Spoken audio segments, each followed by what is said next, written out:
दीदी, माँ पिताजी के गुजरे हुए कई महीने हो गए। अब तो घर में राशन भी खत्म हो गया है। हम दोनों को तो कुछ आता भी नहीं, अब घर कैसे चलेगा। हाँ नीतू, मैं भी यही सोच रही हूँ ना। हमें कोई हुनर आता है ना कोई पढ़ाई ज्यादा है। कौन सा काम शुरू करें ये तो समझ ही नहीं आ रहा है। दीदी, कुछ तो करना होगा ना, कोई छोटा मोटा काम, कुछ ऐसा जो हम कर पाए। पर बिजनेस के लिए भी तो पैसे चाहिए ना, हमारे पास वो भी नहीं है। दीदी, याद है मेरी गुल्लक? उसमें थोड़े पैसे जमा किए थे मैंने। हम उससे दही खरीद सकते हैं। दही? हाँ दीदी, गर्मी का मौसम है, लस्सी की दुकान लगाते हैं। एक थैला ले आएंगे और सड़क किनारे खड़े होकर लस्सी बेचेंगे। थोड़ा थोड़ा करके शुरुआत करेंगे। तू सही कह रही है, चलो कोशिश करते हैं। दोनों बहनों ने मेहनत से एक छोटी सी लस्सी की दुकान शुरू की। कुछ दिन तो काम चला, लेकिन आमदनी बहुत कम रही। दिन भर की थकी हारी ठेले लेकर घर आती है और ग्रेट पर ही बैठ जाती है। दीदी, लस्सी तो बिक रही है, पर घर का खर्च नहीं निकल पा रहा है।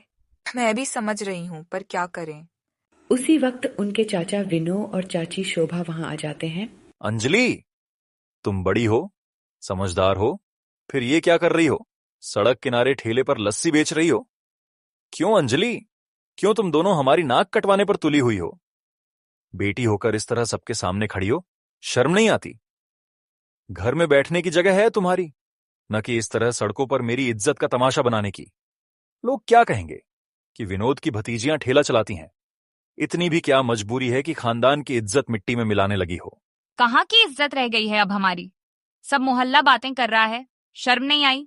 चाचा, हम मजबूर हैं, घर चलाना है, कोई रास्ता नहीं बचा।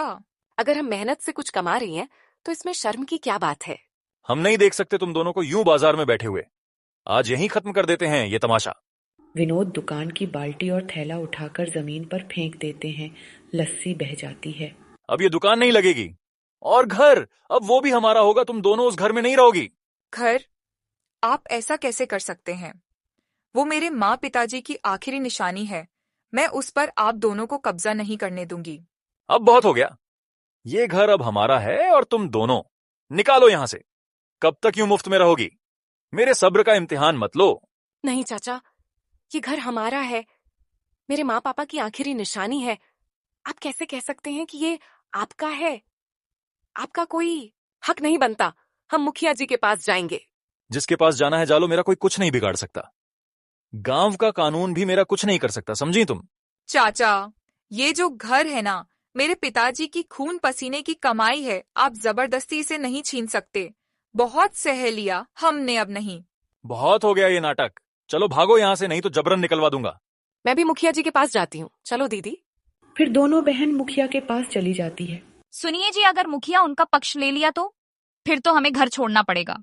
अरे भगवान, तू फिक्र मत कर, मैंने पहले ही मुखिया जी को चुपचाप मोटी रकम पकड़ा दी है। अब वो चाहे कुछ भी हो, हमारा ही पक्ष लेगा। आजकल इंसाफ नहीं, रिश्वत बोलती है। तो फिर कोई बात नहीं, फिर चाहे वो जहां भी जाएं, कुछ नहीं होगा। दोनों बहनें मुखिया के घर पहुंचती हैं। मुखिया जी, मुखिया जी हमारी सुनिए। हमारे चाचा ने हमारी लस्सी की दुकान तोड़ दी, हमारे ठेले फेंक दिए, और अब तो हमारे घर पर भी कब्जा कर लिया। हमें घर से बाहर निकाल दिया गया है।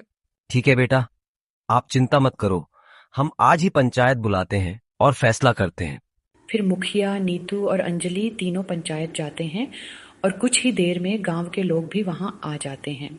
हाँ तो विनोद, अब तुम बताओ, ये जो लड़की कह रही है, क्या वो सच है?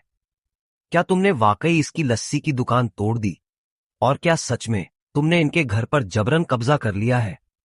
ध्यान से सोचकर जवाब देना, क्योंकि ये पंचायत मजाक नहीं है। मुखिया जी, ये घर मेरा है। मेरे भाई यानी इनके पिताजी ने मुझसे बड़ा कर्ज लिया था, उसी कर्ज के बदले मैंने ये घर लिया था। क्या आपके पास कोई सबूत है? ये देखिए, दस्तावेज सब लिखा है इसमें। दूसरे पंच सदस्य दस्तावेज देखकर हामी भरते हैं।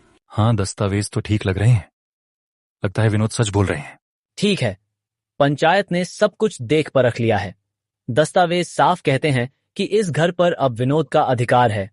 नीतू और अंजलि का इस पर कोई हक नहीं बनता। नहीं मुखिया जी, ये कैसा फैसला है? ये दस्तावेज झूठे हैं। मेरे पिताजी ने कभी कोई कर्ज नहीं लिया था, बल्कि चाचा ने कई बार हमारे पिताजी से उधार मांगा था। जिसे उन्होंने चुपचाप दिया भी। मुखिया जी, हमें इंसाफ चाहिए। आप कृपया इन कागजों को फिर से देखिए, इनमें सच्चाई नहीं है। ये हमारे साथ धोखा हो रहा है। क्या बकवास कर रही हो तुम दोनों? क्या हम यहाँ पंचायत में सब मूर्ख बैठे हैं? तुम्हें लगता है कि हमें समझ नहीं आता कौन सा दस्तावेज असली है कौन नकली? चलो निकलो यहां से। कामाख्वा, मेरा गुस्सा मत बढ़ाओ। पंचायत में एक सन्नाटा छा जाता है। दोनों बहनें रोती हुई जमीन पर बैठ जाती हैं।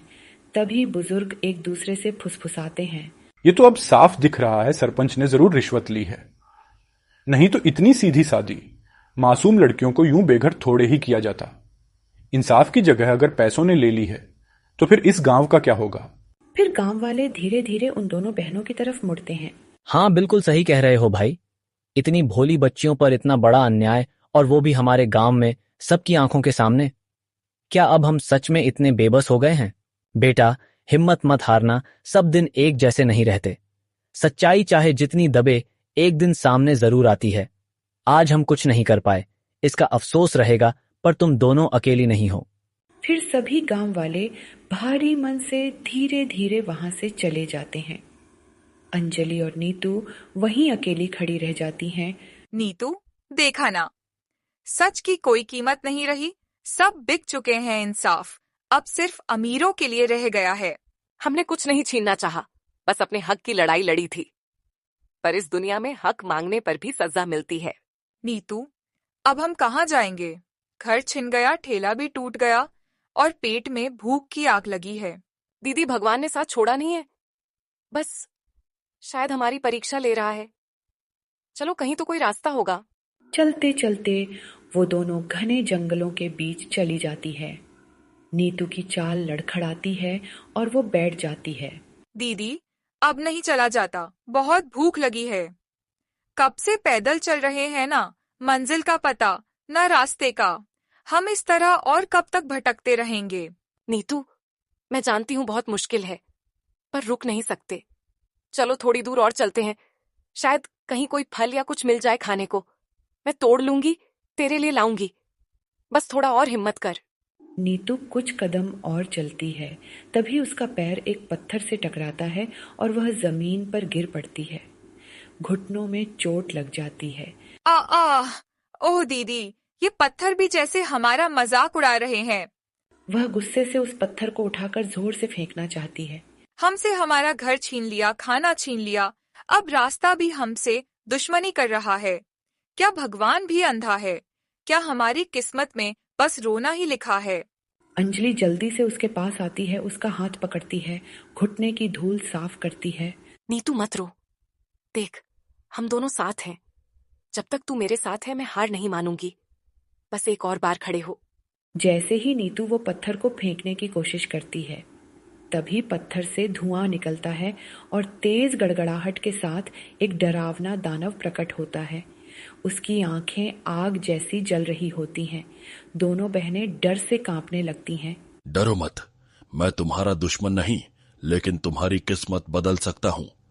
अगर सच में अपनी जिंदगी बदलना चाहती हो तो वो करना होगा जो मैं कहूँ।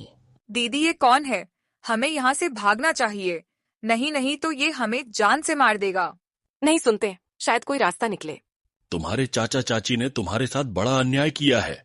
अगर बदला लेना चाहती हो, अगर सोना, खाना, ऐश की जिंदगी चाहिए, तो तुम्हें उनकी बलि देनी होगी। और ये देखो खजाना, ये भी तुम्हारा हो सकता है, लेकिन इसे छूने की इजाजत तभी मिलेगी जब उनका खून बहेगा। दीदी, अगर हमने ये कर दिया तो हमारी सारी मुश्किलें खत्म हो जाएंगी। सोचो, अब कोई हमें ताने नहीं मारेगा, भूख नहीं सताएगी। चलो दीदी, बलि दे देते हैं। आखिर उन्होंने हमारे साथ कुछ अच्छा तो किया नहीं। उन्होंने भी हमारे साथ गलत किया, और हम भी उनके साथ गलत करेंगे। हिसाब बराबर। नीतू, ये क्या कह रही हो तुम? हाँ, उन्होंने हमारे साथ बहुत अन्याय किया, हमें बेघर किया, सब कुछ छीन लिया। लेकिन किसी की जान लेकर अगर हम अपनी किस्मत बदलते हैं तो वो किस्मत नहीं, वो श्राप होगी। हमें ऐसा खजाना नहीं चाहिए जो किसी की मौत के बदले मिले। हमें भूखा रहना मंजूर है, लेकिन किसी के कंधे पर पांव रखकर नहीं जीना है। एक बार फिर सोच लो, यह मौका बार बार नहीं आता। तुम दोनों की सारी जिंदगी का कष्ट, भूख, अपमान, तिरस्कार एक झटके में खत्म हो सकता है। बस एक बलि और फिर केवल समृद्धि, सम्मान और चयन। क्या तुम इतनी बड़ी कीमत देने को तैयार नहीं? दीदी, इतना सब कुछ सहने के बाद अगर ये हमारे दुखों का अंत है तो शायद हमें ये करना चाहिए। क्यों ना हम वो कर दें जो ये कह रहा है। कम से कम हमें तो चैन मिलेगा। नहीं नीतू, नहीं। किसी की जान लेकर हमें खुशी नहीं चाहिए। ये दौलत, ये खजाना अगर किसी की मौत की बुनियाद पर मिले तो वो कभी बरकत नहीं देता। हमारे माँ पापा ने सिखाया था, सच्चाई और इंसानियत सबसे बड़ा धर्म है। अगर हम ये कर बैठे तो हम भी उन्हीं जैसे बन जाएंगे जिन्होंने हमें घर से निकाला। शाबाश, तुम्हारी परीक्षा थी ये और तुमने जीत ली। तुमने लालच पर सच्चाई को चुना, नफरत पर इंसानियत को। अब तुम्हें वो सब मिलेगा जो तुम्हारे चाचा जैसे लोग कभी नहीं समझ पाएंगे। धीरे धीरे उसका शरीर बदलता है और वह एक नेक आत्मा में परिवर्तित हो जाता है। अंजलि, नीतू, तुमने मेरी सबसे कठिन परीक्षा पास कर ली। ये खजाना नहीं था, ये तुम्हारी सच्चाई का इम्तिहान था। उसके हाथ से सुनहरी रोशनी निकलती है और जमीन पर ढेर सारा सोना, अनाज और वस्त्र प्रकट हो जाते हैं। अब ये सब तुम्हारा है, क्योंकि तुमने लालच और बदले की राह नहीं चुनी, बल्कि इंसानियत की राह चुनी।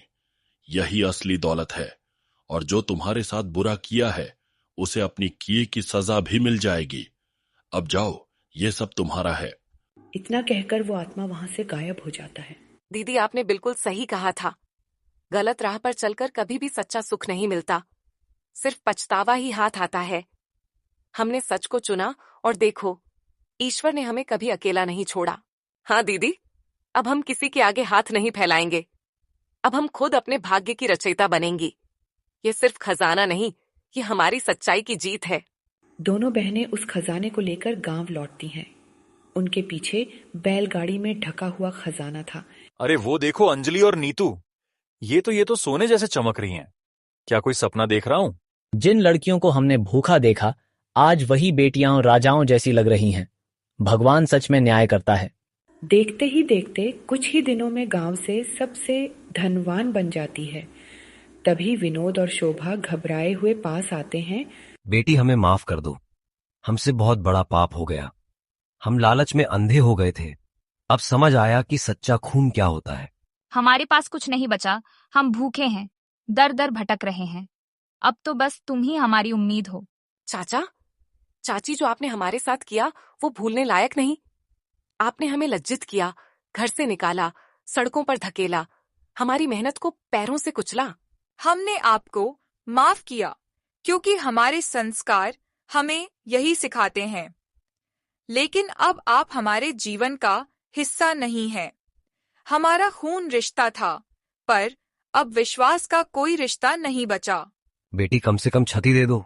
जिस दिन आपने हमारा ठेला तोड़ा था, उस दिन हमारी भूख भी टूटी थी और भरोसा भी। अब हमारी रोटियां हमारी मेहनत से आती हैं और छत हमारे हौसलों से बनी है। तभी गांव का मुखिया धीरे से पास आता है। बेटी, मैं तुम्हारा दोषी हूं। मैंने सत्य को दबाया, अन्याय को बढ़ावा दिया। मैंने रिश्वत में आंखें बंद कर लीं। आज मैं पूरे गांव के सामने अपना अपराध कबूल करता हूं। मुखिया जी, आपकी गलती ने हमें मजबूत बना दिया और यही हमारी सबसे बड़ी जीत है। अब अगर आप वाकई प्रायश्चित करना चाहते हैं तो गांव की हर लड़की को न्याय देना और उसके सपनों के साथ खड़ा होना। आज इन बच्चियों ने पूरे गांव को आईना दिखाया है। इन्हें बेटियां नहीं, देवी कहना चाहिए।